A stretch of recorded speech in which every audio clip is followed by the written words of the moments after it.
नमस्कार. सरकारनामा विशेषमध्ये मी उमेश आपल्या सर्वांचं स्वागत करतो. भारतीय जनता पक्षाचे प्रदेशाध्यक्ष चंद्रकांत दादा पाटील आजच्या कार्यक्रमामध्ये आपल्याशी हितगुज करण्यासाठी आलेले आहेत. महाराष्ट्राच्या एकूण राजकारणासंदर्भानं सध्या मराठा आरक्षणाचा विषय आणि कृषी विधेयकाचा विषय मोठ्या प्रमाणात महाराष्ट्रात चर्चेचा आहे. या अनुषंगाने आपण आज दादांशी बोलणार आहोत. दादा, सुरुवात आपण करूया मराठा आरक्षणाच्या विषयावर. राज्यामध्ये मराठा आरक्षणाचा विषय तुम्ही सत्तेत असताना मराठा क्रांती मोर्चाच्या निमित्तानं खूप जोरानं पेटवण्यात आला आणि त्याला तितकाच चांगल्या पद्धतीनं मुकाबला करून तुम्ही ती आरक्षण मिळवून दिलं. आता तुम्ही विरोधक आता हे जे एकूण आरक्षणाचं रान पेटवायचं जे काम आहे, जे आंदोलनं सुरू झाली आहेत, त्या आंदोलनामध्ये तुम्ही आहात असा एक आरोप केला जातोय, अशी चर्चा आहे. याबद्दल काय वाटतं तुम्हाला? त्याने आंदोलनामध्ये कोणी असण्याचीच आवश्यकता नाही. इतकं जीवन उद्ध्वस्त करणारा हा निर्णय झालेला आहे. आणि जरी सरकार म्हणत असलं किंवा आम्ही काय केलं तर तुम्ही हा निर्णय होऊ नये यासाठी जी मेहनत घ्यायला पाहिजे ती प्रामाणिकपणे घेतली नाही. आणि त्यामुळे ज्याचं उद्या मेडिकलच्या लिस्टमध्ये नाव लागायचं होतं बिकॉज ऑफ मराठा आरक्षण, आता ते लागणार नाही. त्याला मी पेटवण्याची आवश्यकता नाही, भारतीय जनता पार्टी पेटवण्याची आवश्यकता नाही. तो नॅचरली पेटला आणि तो तेव्हाच शांत होईल. तुम्ही म्हणाला विरोधी पक्षाने या सहकार्य करावं तर त्याला बरे बाबा तुझ्या अक्षर नुकसान झालं तरी शांत बोलतो असं मी सांगू. तर त्याला उत्तर सुप्रीम कोर्टामध्ये जाऊन प्रे करणं, पुन्हा एकदा केस नीट चालवणं आणि त्या प्रेमध्ये एवढीच प्रे करणं की किंवा खंडपीठाकडे हे जाऊ द्या, कारण याची नीट चर्चा होते. मराठा मालाचा आहे की नाही, 50% क्रॉस करायचं की नाही तर ते होते. पण इतर रिझर्वेशन्सना जसं खंडपीठाकडे पाठवताना स्टे मिळाला नाही, 10% आर्थिकला स्टे मिळाला नाही, तमिळनाडूला स्टे मिळाला नाही, तसं आम्हालाही खंडपीठाकडे जाताना स्टे नको, त्यासाठी मेहनत घ्या. हा आरोप चुकीचा आहे की त्या काळात सुद्धा आम्ही कोणाला आरोप नाही. आम्ही म्हटलं किंवा मराठा समाजाचा हा स्वाभाविक उद्रेक आहे, तो मराठा क्रांती मोर्चा या नावाने समोर आला. आम्ही कोणाला दोषारोपण करत असतो, आम्ही मार्ग काढतो. मराठा आरक्षणाचा विषय ज्या पद्धतीने तुम्ही हाताळला, तुम्हाला यश आलं. आता या सरकारनं काय चूक केली असं तुम्हाला वाटतं? नाही, या सरकारमध्ये सगळ्यात मोठी चूक काय आहे, या सरकारमध्ये सुसंवादच नाही. आणि मग सरकारमध्ये नसल्यामुळे मग वकिलांमध्ये पण नाही. साधी गोष्ट आहे की एका सुद्धा दिल्लीमध्ये सुप्रीम कोर्टामध्ये चालणाऱ्या तारखेला ॲडव्होकेट जनरल गेलेच नाही. ॲडव्होकेट जनरल महाराष्ट्रामध्ये हायकोर्टमध्ये केस चालताना अलर्ट होते, मग सुप्रीम कोर्टामध्ये ते अलर्ट का नव्हते? मग त्यांना अलर्ट करण्यासाठी, प्रेरित करण्यासाठी सरकार घेऊन पडलं. एका केसमध्ये सरकारनेच आपल्या पायावर पूर्ण मारून घेतलेले आहे एका डेटला, एका केसमध्ये एका डेटला, की सरकारने ॲफिडेव्हिट देऊन टाकलं की नाहीतरी कोरोनामुळे आम्ही रिक्रुटमेंट करणारच नाहीये, त्यामुळे निकाल लागेपर्यंत आम्ही रिझर्वेशनची रिक्रुटमेंट करणार नाही. तुम्ही म्हणायचं काय असं होतं.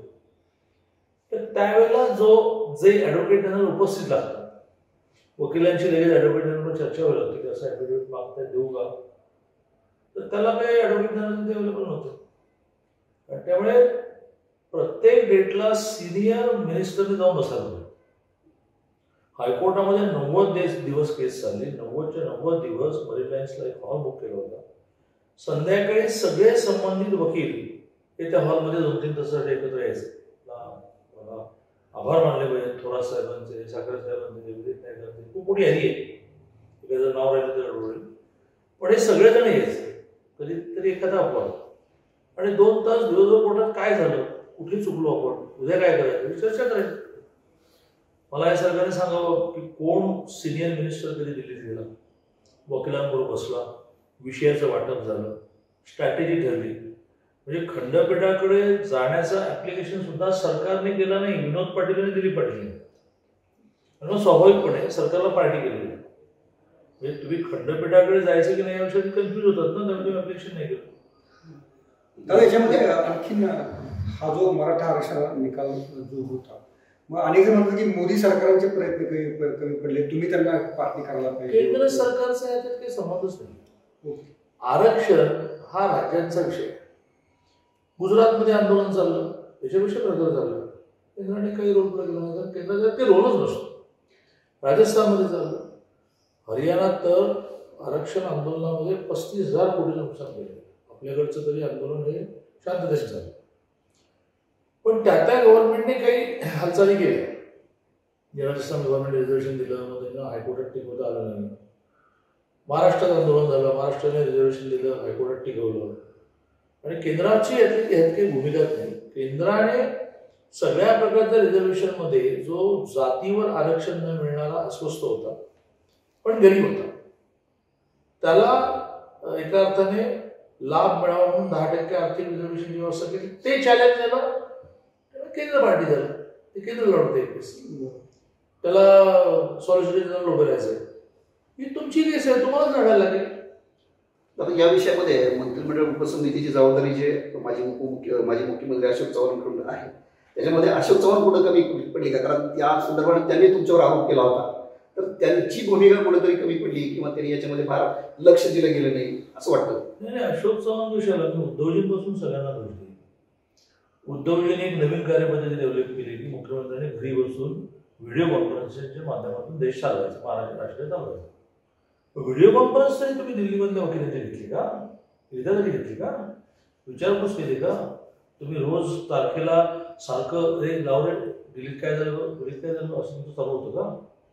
अशोक चव्हाण विषयाला कोणीच सिरियस नव्हतं. यातला सगळ्यात प्रॉब्लेम असा झाला की हे माझ्या घरचं काम आहे असं म्हणून कोणाकडे पाहिजे. तेव्हा नो एनी सिरियसनेस, गांभीर्य नव्हतं, मनापासून गांभीर्य नव्हतं असं मी आरोप नाही करणार. मी त्या लेवल ती खालची लेवल म्हणजे नाही. गांभीर्य नव्हतं ही फॅक्ट आहे. आणि गांभीर्य नसल्याचा परिणाम म्हणून लाखो करोडो मराठा तरुणांच्या विषयाची बर्बादी झाली. दादा, मध्यंतरी अनिल देशमुखांच्या तोंडी एक विधान आलेलं होतं की काही IPS अधिकारी हे सरकार पाडण्यासाठी प्रयत्नशील होते, नंतर ते बॅकट्रॅक झाले. ते सरकार पाडण्यासाठी प्रयत्नशील होते, भाजपच्या वतीने ते काही काम करत होते असं त्यांना अनुलेखाने काहीतरी सांगायचं असेल. यात कितपत तथ्य वाटतं की खरंच काही IPS अधिकारी हे महाविकास आघाडीच्या विरोधात काम करत होते म्हणून? असं आहे की ज्यांनी आरोप केला त्यांनाच माहिती असेल. आणि अकृत्रिम का होईना मेजॉरिटीचं सरकार कृत्रिम आहे, एका पक्षाची 144 नाही. अकृत्रिम का होईना तुमची मेजॉरिटी आहे, त्या मेजॉरिटीवर सरकारने असं जे कोणी शोधायचं त्यांच्यावर कारवाई करायची. हवेत गोळ्या कशाला मारतात? या सरकारमध्ये काय झालेलं आहे, कर्तृत्व शून्य सरकार. आणि ते प्रत्येक वेळेला आपल्या अपयश दाखवण्यासाठी नवीनच विषय सुरू करणार. तर 2 दिवस त्याच्या भोवती घुमवायचं. महाराष्ट्रीय जनताची खोडी नाही आहे. ते म्हणतात की कोरोनावर बोला, टेस्टिंग कमी होतात बोला, फॅसिलिटी नाही बोला, इंजेक्शन नाही बोला, असं धरून आणतात बरोबर. पण दरवेळेला कोरोनापासून डायव्हर्ट करण्यासाठी त्याचे नवीन बॉम्ब टाकतात. 5 काय 50 असतील, चौकशी करा त्यांची, कारवाई करा त्यांच्यावर. मी कोरोनाचा विषय काढला म्हणून कोरोनाच्या संदर्भात विचारतो. मुंबईमधली जी आकडेवारी आहे ती पुण्याच्या तुलनेत, पुण्याची मुंबईची लोकसंख्येची जर तुलना केली तर मुंबईची आकडेवारी खूप कमी आहे. तर मुंबईची आकडेवारी खरंच दाबली जाते का, किंवा एकूण कोरोनाची परिस्थिती मुंबईबद्दल काय बोलावी? नाही, मुंबईमध्ये सुरुवातीच्या काळामध्ये ही संख्या प्रचंड चिंताजनक होती. आरोग्य सुविधा या विषयामध्ये प्रचंड बोंबाबोंब होती. मग काळाच्या ओघामध्ये ही संख्या कमी झाली. याच्यामध्ये अनेक आरोप केले जातात. त्यातला एक आरोप खरा आहे की टेस्टिंगची संख्या खूप कमी आहे. मुंबईची लोकसंख्या जवळ 1.5 कोटी आहे. त्याचं टेस्टिंग तुम्ही पर डे करणार 6,000. पुण्याची लोकसंख्या 60 ते 70 लाख असतो, ते रोज करणार 6,000. मग तुम्ही रोज 18-20,000 करायला पाहिजे. दिल्लीने जसं टेस्टिंग वाढवलं, परिणामी अर्ली थोडी टेस्टिंग का वाढवायचं? अर्ली स्टेजला पेशंट आयडेंटिफाय व्हावा. कारण या आजारामध्ये पेशंट एकदा रक्ताची गुठळी होण्याकडे गेला आणि प्रामुख्याने त्याच्या लंग्सकडे हे इन्फेक्शन पोहोचलं की मग तो बरा होण्याच्या पलीकडे जातो. मग त्याचा डेथकडे त्याचा प्रवास होतो. अर्ली स्टेजला तुम्ही मुंबईमध्ये पेशंट आयडेंटिफाय करत नाही. नंतर काळाच्या ओघामध्ये तुम्ही काही फॅसिलिटी जम्बो विमानाने वाढवल्या, त्याच्यात सगळी बोंबाबोंबच आहे. आजही मुंबईची परिस्थिती कंट्रोलमध्ये आली नाही. मंत्रालय हे पूर्णपणे शुकशुकाट आहे. प्रत्येक डिपार्टमेंटमध्ये 22 लोक सापडलेलेच आहेत. डझनभर तुमचे मिनिस्टर सापडले. त्यामुळे कोरोनाचे पेशंट सापडणे हा काय माझ्या हातातला विषय नाही. पण तो पेशंट बरा व्हावा यासाठी सुविधा उपलब्ध करून देण्यामध्ये पहिली गोष्ट आहे की तो अर्ली स्टेजला आयडेंटिफाय करतो. जर कोरोना काळामध्ये फडणवीस सरकार किंवा भाजपचं सरकार सत्तेवर असतं तर निश्चित फरक पडला असता. तुम्हाला काय वाटतं? 200% फरक पडला. 200% फरक पडला. का फरक पडला असता? एक तर भाजप गव्हर्नमेंटमध्ये एक टीमवर्क होतं, कोऑर्डिनेशन होतं, आणि देवेंद्रजींचं नेतृत्व असं होतं की ते रात्री 3-3 वाजता निर्णय झाले. म्हणजे मला आजही आठवतं की ज्या वेळेला शेतकऱ्यांचं कर्जमाफीसाठी पुनर्मिळवून एल्गार झालं, रात्री 3 वाजता आम्ही बैठक केली. पहाटे 4 पर्यंत निर्णय झाला आणि पहाटे 4ला मी प्रेस घेतलेली. पहाटे 4ला प्रेस होती. तिथं सत्याग्रह होतं. हा एकूण त्यांना हा रिलीफ देणं की बाबा तुम्ही काही काळजी करू नका, आम्ही कर्जमाफी देतो. ह्या सरकारमध्ये कोरोनाच्या विषयामध्ये अशा प्रकारचे तत्पर, म्हणजे साधारण उदाहरण देतो की कोल्हापूर जिल्ह्याच्या प्रशासनाने 1 महिन्यापूर्वी 600 बेड वाढवण्यासाठी 60 कोटी मागितले. 60 कोटी काय अमाऊंट आहे? कोरोनामध्ये सगळा खर्च वैद्यकीय खर्चच आहे. कुठे 25-15,000-1500 कोटी देत बसलेलं.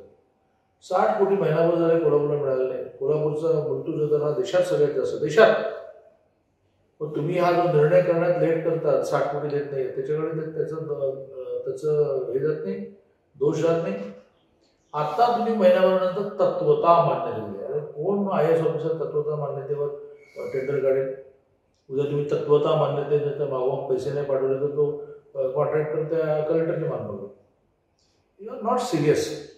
आणि तो सिरियसनेस देवेंद्रजींकडे होता. मी मला महापुराच्या वेळेला आठवतं, मी रात्री 2-2 वाजता देवेंद्रजींना असं म्हणायचो, आणि काही वेळेला मदत पुनर्वसनाचे सेक्रेटरी होते निंबाळकर, आता तेच आहे. ते 2-2 वाजता मी त्यांना म्हणायचो की बाबा प्रति कुटुंब आपण 15,000चा GR काढला पाहिजे, अकाउंट टाकतो. 2 वाजता निंबाळकर फॅमिली पुण्यामध्ये, ते मुंबईत, त्यामध्ये किती वाजता उठायचे. मी म्हणाले निंबाळकरांना ड्राफ्टिंग करा, मला पहाटेपर्यंत दाखवा, आणि तुम्ही सकाळी 10 वाजता GR काढून द्या. म्हणजे सांगली आणि कोल्हापूरमध्ये ग्राउंड फ्लोअरच्या लोकांना मिळालं आणि फर्स्ट सेकंडला नाही मिळालं. काय लॉजिक नाही? किंवा पावसाने कपडे भिजले, कापसाने भांडी भिजली तर ते पैसे होते. तर पहिल्या नव्हते, लोकांनी आंदोलन केलं नाही, आम्हाला मिळालं पाहिजे. आम्ही 3 मिनिटात निर्णय केला, आणि दुसऱ्या तिसऱ्या मताच्या लोकांना दिलं. ही तत्परता आहे का आता? आणि त्यामुळे माझं असं मत आहे की देवेंद्रजी मुख्यमंत्री असते, हा कोरोना आपण कंट्रोलमध्ये आणला असता, एवढी संख्या वाढली नसती, एवढी काही संख्या झाली नसती, याच्यामध्ये माझ्या मनात खात्री आहे. दादा, देवेंद्रजींचं जे सक्षम नेतृत्व आहे त्या संदर्भात तुम्ही आता उल्लेख केला. बिहारच्या निवडणुकीची जबाबदारी पण त्यांच्याकडे आहे. तर बिहारच्या निवडणुकीच्या निमित्तानं फडणवीसांचं नेतृत्व दिल्लीकडे कूच करते असं तुम्हाला वाटतंय का? असं नाही, आमच्याकडे ही पद्धत आहे. जसं महाराष्ट्र निवडणुकीच्या वेळेला राष्ट्रीय सरचिटणीस आमचे जे राज्यसभा सदस्य भूपेंद्र यादव ते 3 महिने राहिले. आता बिहारच्या निवडणुकीला देवेंद्रजी गेले. भूपेंद्र यादव आमच्या निवडणुका झाल्या, पुन्हा त्यांच्या कामाला गेले. देवेंद्रजी पुन्हा त्यांच्या कामाला येते. भाजपमध्ये दिल्लीच्या दृष्टीने दिशेने प्रवास नाही आहे. तर पार्टीमध्ये ही पद्धतच आहे की अनुभवी कार्यकर्त्याला त्या राज्यातल्या नेतृत्व व्यतिरिक्त एक बाहेरचा माणूस द्यायचा. दादा, अशी एक चर्चा अशी आहे, देवेंद्रजीची दिल्लीमध्ये प्रचंड गरज आहे, मात्र भाजपचं सक्षम नेतृत्व करायला महाराष्ट्रात दुसरा त्या तयारीचा, त्या ताकदीचा नेता नाही, म्हणून त्यांना इथं ठेवलं जात आहे, अशी एक चर्चा आहे. तर खरोखरच तशी परिस्थिती आहे? नाही, अशी चर्चा आहे, पण अशी वस्तुस्थिती नाही. दादा, एकनाथ खडसे आणि पंकजा मुंडे, खडसेंना लवकरच न्याय मिळेल, पंकजाताईंना केंद्रात मंत्रिपद, लवकरच केंद्रात मंत्रिपद म्हणण्यापेक्षा केंद्रातली काही जबाबदारी मिळेल असं तुम्हीच माग म्हटलं होतं, पण यातनं काहीच होताना दिसत नाही. खडसे राष्ट्रवादीत जाणार अशी चर्चा आहे. एकूण नेमकं खरं हे कधी होणार आहे? नाही, मी मांडणी करताना असं म्हटलं होतं की नाथाभाऊ आमचे नेते आहे, आमचे पालक आहे, आमचे मार्गदर्शक आहे, त्यामध्ये कुठेही जाणार नाही. तसं ते आत्तापर्यंत कुठेही गेले नाही, जाणार नाहीत. आणि त्यांना काय जबाबदारी द्यायची? म्हणजे एक त्यांची मोठी जबाबदारी कोणी हिरावून न घेणारे आमचे मार्गदर्शक, आमचे पालक म्हणजे आहेच. आणि पंकजाताईंच्या बाबतीत असं म्हटलं की त्यांना केंद्रामध्ये काही जबाबदारी मिळेल, ती मिळणारच आहे. केंद्रीय कार्यकारिणी घोषित होणं थोडंसं लांबलं आहे. माझं तर तिचं मत असं आहे की अभिप्रायांच्या माझ्या तब्येतीमुळे ते लांबलं असेल, माझं मत आहे, माझा अंदाज आहे. जेव्हा केव्हा घोषित होईल तेव्हा पंकजाताईंना अतिशय चांगली जबाबदारी केंद्रामध्ये मिळेल, विनोद तोडे चांगली जबाबदारी मिळेल. नाथाभाऊंच्या बाबतीमध्ये सुद्धा काही ना काही चांगलं त्यांच्या अनुभवाचा उपयोग होणारा त्यांना द्यावा, अशा प्रकारची चर्चा सुरू आहे. बावनकुळेंना महाराष्ट्र सरचिटणीस आम्ही केलं आहे. आणि असे जे कुठले अन्याय विधानसभेच्या वेळेला वाटले, ते अन्याय म्हणताना त्याच्यामध्ये काही ना काही कारण होते. पंकजाताईंवर जर अन्याय काहीच नाही, तिकीट त्यांना दिलं होतं तेव्हा पडले. पंकजाताई आमचे नेते आहेत, जबाबदारी म्हणून त्यांना केंद्रात जबाबदारी मिळेल. नाता भाऊच्या संदर्भानं तुम्ही म्हटलं ते पालकच आहेत, मात्र गेल्या काही दिवसामध्ये ते 12 आमदार घेऊन राष्ट्रवादीत जाणार किंवा काही चर्चा तुम्ही ऐकली असतील, तर प्रदेशाध्यक्ष म्हणून या काही दिवसात दरम्यानच्या काळात तुमचा काही संवाद त्यांच्याशी बोलणं काही झालं? माझा संवाद त्यांच्या वाढदिवसा दिवशी झाला, वाढदिवसानंतर दुसरा झाला. त्यांचं ठाम म्हणणं असं आहे की माझं काही म्हणणं आहे. मी त्यांना ही सारखी विनंती करतोय की आपलं म्हणणं जे आहे त्याचं जाहीरपणे मांडायचं नसतं. तुम्ही दिल्लीत जा, आपल्या केंद्रीय नेतृत्वाला भेटा, तिथे म्हणणं मांडा. महाराष्ट्रामध्ये आपण एकत्र बसू, तिथे म्हणणं मांडा. पण तुम्ही रोज उठून टीव्हीवर जाणं बंद करा. हे आमचं बोलणं सुरू आहे. दादा, नाशिकमधल्या भाजपच्या काही खडसे समर्थक आमदारांवरती नजर आहे अशा बातम्या मध्यंतरी आलेल्या होत्या. तर अशी काय तुम्हाला शक्यता वाटते की तुम्ही जे आयात केलेले नेते होते, काय आमदार होते, ते पुन्हा बीजेपी सोडून त्यांच्या नाथाभाऊ जाणार नाही? ओके, तर त्यांच्यावर आमदार जाण्याचं काय म्हणत आहे? नाथाभाऊंनी परवा अतिशय क्लिअर कट म्हटलं की मी ही पार्टी सोडून पुढे जाणार नाही, म्हणजे कुठल्याही निर्णयाने पार्टीचं नुकसान होईल असं मी काही करणार नाही. तर परवाच दादा, थोडा लोकल प्रश्न की तुम्ही ज्या मतदारसंघाचे आता आमदार आहात कोथरूडमध्ये, तर तिथल्या आमदार मेधा कुलकर्णी या सुद्धा काल अजित पवारांना भेटल्या आणि त्यामुळे चर्चा सुरू झाली की त्या काही नाराज आहेत की काय त्या राष्ट्रवादीच्या वाटेवर जाणार आहेत की काय? बिलकुल नाराज नाही. उद्या मला भेटायला येणार आहे. गेल्या आठवड्यात मला भेटले, बिलकुल नाराज नाही. त्यांनी पण हे क्लिअर केलेलं आहे की काही ना काही समस्या घेऊन, म्हणजे त्या ब्राह्मण समाजाच्या काही मागण्या घेऊन मुंबईमध्ये जयंत पाटला नाही भेटले, रामदास आठवले नाही भेटले, मग रामदास आठवले भेटले म्हणजे मग आरपीआयमध्ये चाललंय काय? दादा, राष्ट्रवादी आणि अजित पवारच्या संदर्भात 2 प्रश्न होते. पहिला असा की तुम्ही टीका करताना, आता या सरकारवर टीका करताना ज्या द्वेषानं, ज्या आवेशानं शिवसेनेवर टीका करतात, तेवढी टीका तुम्ही राष्ट्रवादीवर करताना दिसत नाही. याचं काय कारण असू शकतं? प्रत्येक माझ्या टीकेमध्ये मी अजित पवार बोलतोच आहे. त्यामुळे त्यांचे सोलापूरला कोणतरी नेते आहेत महान, त्यांनी माझ्यावर तुम्ही अजित पवार शिकू नका असं म्हटलं. मी वारंवार त्यांना असं म्हणतोय की अजित दादा, तुमच्यामध्ये खूप कर्तृत्व आहे. ऍडमिनिस्ट्रेशनच्या बाबतीत बाब आहात तुम्ही पुण्यामध्ये रोज 4 तास बसतो, रोज म्हणते मी. म्हणजे अजित पवार तसं सॉफ्ट कॉर्नर तुमचं आहे? सॉफ्ट कॉर्नरचा मुद्दा आहे. हे बघा, शेवटी विरोधी पक्ष असेल किंवा विरोधी माणूस असेल, त्याने गुणांना गुणच म्हटलं. हे अजित पवारांनी मानलं पाहिजे की ते फटकळ आहे, पण त्याचा प्रशासनावर दरार आहे आणि त्यांची घराने फिरण्याची पण तयारी नेहमी असायची. एकदम ते कोरोनाला घाबरले तर काय माहित नाही, पण ते बरंच पडत. अजित पवारांनी काल जे ट्विटचे ट्विट केलं, अभिवादन करणार आणि ते पुन्हा डिलीट केलं, तर हे त्याने केलं का आणि डिलीट केलं का हे दोन्ही प्रश्न त्याला आले. देवेंद्रजी 8 दिवसापूर्वी म्हटली होती की बाबा आम्ही स्वतंत्र जर लढलो असतो तर 150 जागा आरामात आम्ही रिपोर्ट होतो असा सर्वेचा रिपोर्ट होता. केंद्राने आग्रह झाला किंवा लोकसभेमध्ये आपण एकत्र लढलो, त्यामुळे आता विधानसभेला वेगळं लढणे करू नका, काही 2-4 जागा मागे पुढे परंतु एकत्र लढा. अदरवाईज सर्वे रिपोर्ट असं सांगत होता. म्हणजे 150 ही फिगर तर भाऊ दोसेकरांची आहे, पण आमची फिगर 160 आहे. पण तुम्ही वेगळे लढा. त्यात फक्त आम्ही 2 गोष्टींचा विचार केला, एक तात्विक किंवा हे करत आहे की लोकसभेला एकत्र लढलो, विधानसभेला एकत्र लढलं पाहिजे, आणि एक व्यावहारिक 160 आणि 147 मधला फरक जास्त नाही. 150 आणि 147 मधला फरक तर फारच कमी. शहरामध्येच घ्यायला नको. आणि मग कंबाईन लढण्याचा रिपोर्ट 220 आहे, यु नो इट. त्यामुळे मी नेहमी मांडत होतो की किंवा 220 पार. आणि खरं म्हणजे त्या दिवशी लढाई गेली असती, निवडून आलेल्या सुद्धा दोघांचे 161 आहे. आणि ज्या दोघांच्याही थोडक्यात पडल्या, म्हणजे आमच्या थोडक्यात पडल्याची संख्या 23 आहे. 400 मताने आमच्या कोकणगावच्या कोल्हेताई पडल्या, 800 मताने आमचे मंत्री बोडोलजी पडले, इथे आमची हडपसरची जागा अशा 2200 मताने पडल्या, अशा 23 आहे. अशा त्यांच्याही थोडक्यात पडल्या अशा जागा 15-20 आहेत. आम्ही 200 क्रॉस करतच होतो. आम्ही एकटे लढलो तर 160 मिळतील आणि आम्ही कंबाईन लढलो तर 220ला टच करू, अशा प्रकारचा सर्व रिपोर्ट होताच. पण आम्ही तो रिपोर्ट असूनही ठरवलं की नाही आपल्याला एकत्र लढायचं. पुढच्या याच्यामध्येच की आता ही महाविकास आघाडी भाजपला एकत्रित तोंड दिलं असं तुम्हाला वाटतं की पुढच्या ज्या महापालिका जिल्हा परिषद इलेक्शन होतील तेव्हा भाजप एकटी आणि हे 3 पक्ष अशी 3 विरुद्ध 1 अशी लढत राहील की कसं त्यात पुन्हा एकटा पक्ष जेव्हा लढतो त्यावेळेला सुद्धा उमेदवारांवर मारामाऱ्या होतात. 3 पक्ष लढल्यानंतर केवढ्या मारामाऱ्या होतील बरे, आणि आम्ही ते इंटॅक्ट. आणि काल पंडित दीनदयाळ उपाध्याय जयंतीच्या निमित्ताने बूथवर कार्यक्रम करा, म्हणजे बूथ प्रमुखाच्या घरावर झेंडा लागला पाहिजे आणि बूथ मधल्या एखाद्याच्या घरी दीनदयाळचा फोटो लावून 10-20 जणांचा कार्यक्रम झाला. तो 67,000 बूथ भरला. 67 महाराष्ट्रात बूथ 97,000. पुढे नेटवर्क कोणाकडे आहे. आम्हाला विधानसभेमध्ये 1,42,00,000 मतं मिळाली. शिवसेनेला 92 लाख मतं, राष्ट्रवादीला 90 मिळाली आणि राष्ट्रीय महाराष्ट्रात 82 मिळाली. मला 1,42,00,000 मतं मिळाली. 164 जागा लढून सुद्धा. तर महाराष्ट्रामध्ये 1,70,00,000 मतं क्रॉस करणाऱ्याला 144 जागा मिळतात. तर त्याच्यात फरक किती आहे. आम्ही 288 जर लढलो असतो तर 1,42,00,000 2 कोटी क्रॉस केले असते. एकट्याने लढायची तयारी आहे. नाही, आमची एकट्याने लढायची तयारी नाही, आमची एकट्याने लढण्याची इच्छा आहे. आम्हाला आता कोणाला बरोबर घ्यायचं, हे फसवाफसवी नाही चालणार, आम्ही एकटेच लढणार. ओके. पण दादा आता बऱ्याच ठिकाणी पुणे असतील, पिंपरी चिंचवड असेल, नवी मुंबई असतील, अशा ठिकाणी भाजपची सत्ता आहे. या लोकल इक्वेशन्समुळे या ठिकाणी भाजपच्या सत्तांना काही धोका निर्माण होऊ शकतो. हे जर 3 पक्ष एकत्र आले तर पुण्यासारख्या शहरामध्ये, पुण्यासारख्या शहरामध्ये 3 पक्ष एकत्र होऊन किती होती संख्या 40 पण नाही.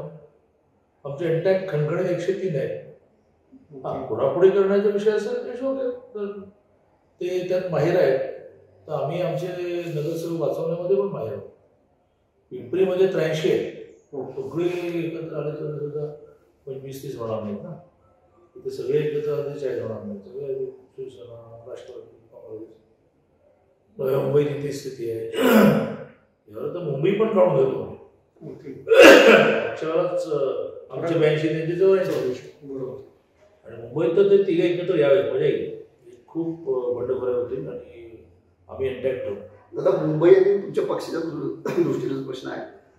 कंगना राणावत असेल किंवा दीपिका पदुकोण असेल, यांच्या संदर्भानं भाजपचा पक्ष म्हणून जी भूमिका आहे ती थोडी मुंबई पोलिसांच्या विरोधात किंवा मराठी माणूस किंवा महाराष्ट्राच्या विरोधात तुम्हाला वाटत नसेल तरी तसं इमेज, तसं परसेप्शन लोकांमध्ये जाते. हे खरोखर नेमकं काय आहे? कारण नाही, कंगना रनौतच्या कुठल्याही स्टेटमेंटशी आम्ही सहमती दर्शवली नाही.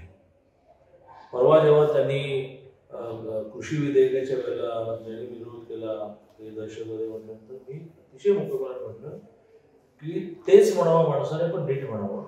त्यांना कोणीतरी हे प्रशिक्षण दिलं पाहिजे की आपण काय बोलले पाहिजे, म्हणजे बोलण्याचा अर्थ करावा. डायरेक्ट पण दिलं त्यांच्या कुठल्याही मताशी आम्ही सहमत.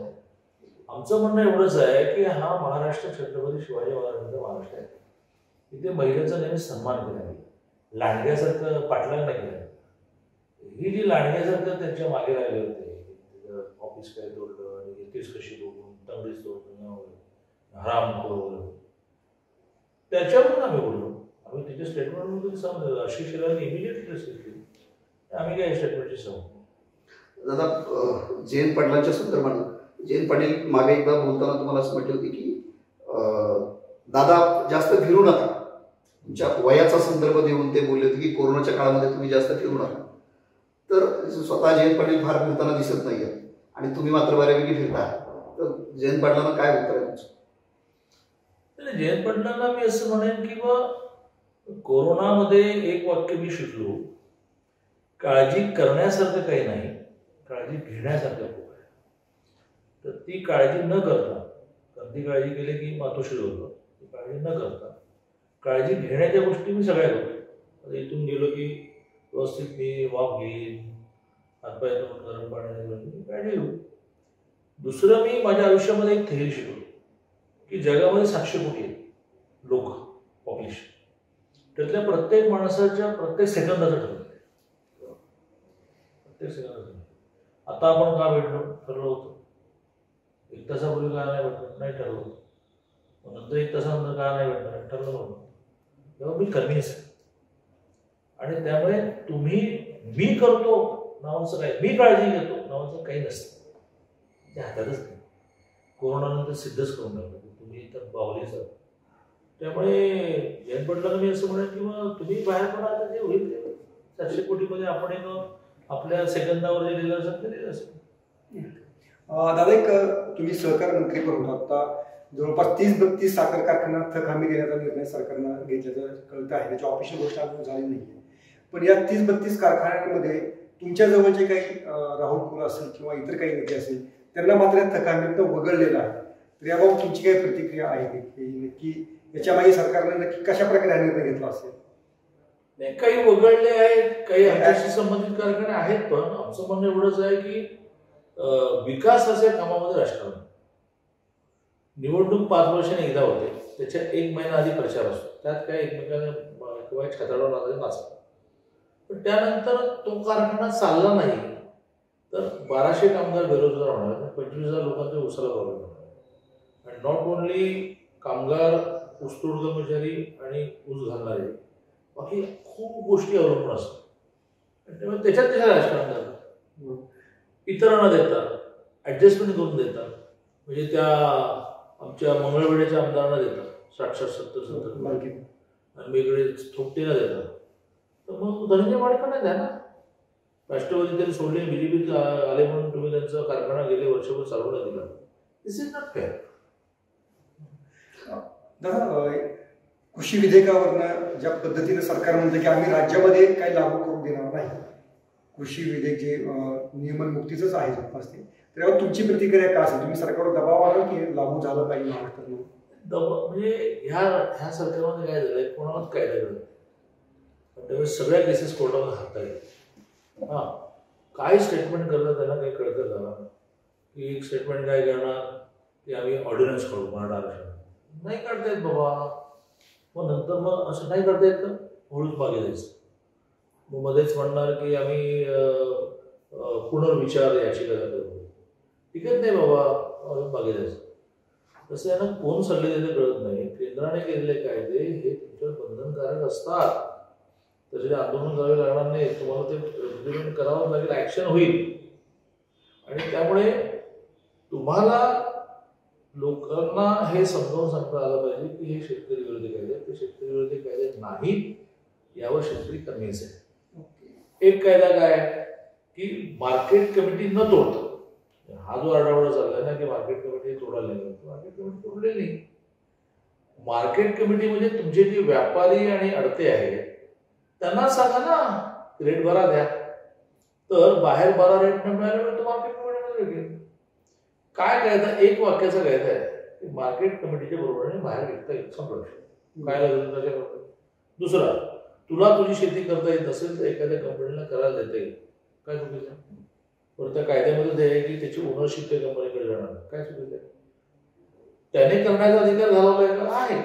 नाही माझी करायची, ओके ना, ऑलराईट. पण तुला इतरांना करायला देण्यासाठी प्रोव्हिजन नव्हती. तिसरा कायदा काय, तर जीवनावश्यक वस्तू म्हणून तुम्हाला त्याचा स्टॉक करता येत नव्हता, तुम्हाला एक विशिष्ट क्वांटिटी सरकारला विकावीच लागली, लेवी म्हणायचं, त्यातून मुक्त केलं. आणि तुम्हाला असं म्हटलं की ठीक आहे, तुमचा भात, तुमचा गहू तुम्ही पाहिजे एवढं स्टॉक करा. ज्या वेळेला परिस्थिती निर्माण होईल अटीतटीची, त्यावेळेला मात्र सरकार इंटरफेअर करेल. या तिन्ही कायद्यामध्ये पहिला कायदा की कुठेही विकू शकतोस, दुसरा कायदा की तुला द्यायचं असेल एखाद्या कंपनीला तू शेती करायला देऊ शकतोस, आणि तिसरा कायदा की तुला कितीही स्टॉक करता येईल. शेतकऱ्याचा हित आहे का शेतकऱ्याचा फायदा आहे? शेतकऱ्याच्या हिताचा इतका मोठा कायदा, खरं तर काय शेतकरी दृष्टीनं हा ऐतिहासिक कायदा असं म्हटलं जातं.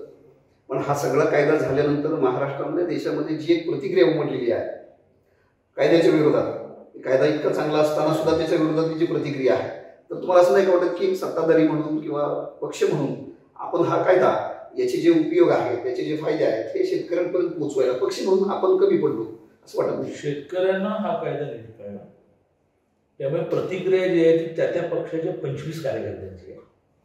आणि तुम्ही इलेक्ट्रॉनिक मीडिया आणि प्रिंट मीडिया छापण्याची हजारो लाखो शेतकरी असं झालं का, ते ऑल आर कन्व्हिन्स की आपल्या फायदा झालेला आहे आणि हे वर्षानुवर्ष आम्हाला लुटत नसतो. म्हणजे सामान्य शेतकरी कन्व्हिन्स आहे आणि त्यामुळे तो लाखोच्या संख्येत असता येत नाही. 25 जण मोजाची टाळगी किती जणांनी. दादा, तुम्ही जेव्हा उद्धव ठाकरेंवरती काय करता की ते मातोश्रीमधून बाहेर पडत नाही, तेव्हा शिवसेना असं उत्तर देते की पंतप्रधान नरेंद्र मोदी तरी पुढे बाहेर पडत आहेत, आणि ते पण पीएमओ मध्ये बसून किंवा रेसकोर्स त्यांच्या घरात बसूनच कारभार करतायत.